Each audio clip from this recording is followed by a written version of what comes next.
যখন শরীর খারাপ থাকে তখন মনে হয় যে এমন একটা কিছু করি যেটা একবারে একটা করলেই সেটা দিয়েই খাওয়া হয়ে যায়, আর টেস্টও যাতে কমতি না হয়। তো সেরকমই একটা জিনিস তোমাদের সাথে আজকে শেয়ার করছি। দেখো, আমি প্রেশার কুকারের মধ্যে পুরো রান্নাটা করব। প্রেশার কুকারটায় দিয়ে দিলাম একটু সামান্য তেল, আর দিয়ে দিলাম তেজপাতা, দারচিনি, লবঙ্গ, এলাচ, আর একটা গোলমরিচ। এই যে এইটুকু তেল দিচ্ছ, এইটুকু তেলের মধ্যে কিন্তু আমার পুরো রান্নাটা হয়ে যাবে। এরপরে দিলাম একটু পেঁয়াজ কুচোনো, যেটা একটু হালকা হাতে ভেজে নেব। আঁচটা কিন্তু সবসময় কমিয়ে রাখতে হবে, না হলে পেঁয়াজটা পুড়ে যেতে পারে, রান্নাটা খারাপ হয়ে যাবে। তো সব সময় আঁচ কমিয়ে রান্নাটা করতে হবে। এরপরে পেঁয়াজটা দেখো একটু লাল লাল হয়ে গেছে। এরপর আমি দিয়ে দিলাম আলু অর্ধেক করে, টমেটো, এরপর ক্যাপসিকাম, গাজর। এটা দিয়ে আবার একটুখানি এগুলো হালকা হাতে ভেজে নেব, আর সামান্য ভেজে নেব। আর একটুখানি বিনস দিয়ে দিলাম। তোমাদের ঘরে যা সবজি থাকবে সেটাই দিতে পারো। ফুলকপি থাকলে এর সঙ্গে ফুলকপিও অ্যাড করা যায়, থাকলে ভালো হয়। তো আমার কাছে ছিল না, তাই আর ফুলকপিটা দিলাম না। এর মধ্যে ফুলকপি দিলে টেস্টটা আরও ভালো আসে। তো আমি এটা আস্তে আস্তে আস্তে করে একটুখানি সবজিগুলো ভালো করে ভেজে নেব, নাহলে কাঁচা কাঁচা গন্ধটা থেকে যাবে। এইভাবে ভাজতে ভাজতে যখন এগুলো একটুখানি লাল লাল মতো কালার আসবে, এর মধ্যে কিন্তু আমি কিচ্ছু দিইনি, মানে লবণ, হলুদ বা কোনো রকমের কোনো মশলা কিন্তু এখনও পর্যন্ত আমি অ্যাড করিনি।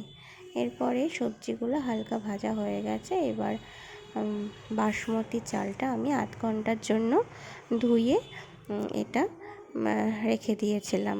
তো হালকা শুকিয়ে শুকিয়ে গেছে। তো এই যে এবার এটার সঙ্গে সবজিগুলোর সঙ্গে এবার এই চালটা লবণ দিয়ে একটুখানি এবার নাড়াচাড়া করে নেব। যেহেতু আমাদের শরীর খারাপ এখন চলছে, তাই কোনো মশলা অ্যাড করলাম না। তোমরা চাইলে এতে আদা বাটা আর জিরে গুঁড়ো অ্যাড করতে পারো। তো আমি এইভাবে এটাকে হালকা হাতে নেড়ে নিলাম। এবার একটা পনিরটা দিয়ে দেবো। পনিরটা ভাজবো না, আমার আবার পনির ভাজলে ভালো লাগে না, মানে পনিরের সফটনেসটা চলে যায় আমার মনে হয়। তো পনিরটা ভাজবো না, পনিরটা গরম জলে ভিজিয়ে রেখেছিলাম, তো ওটা টুকরো করে দিয়ে দিলাম। তারপরে যতটা পরিমাণে চাল হয়েছিল, মানে চাল আর সবজি মিলে, তার থেকে 2 আঙুল বেশি দিয়ে জল দিয়ে 7 মিনিট মতো প্রেশারে কিন্তু আমি রেখে দিয়েছিলাম।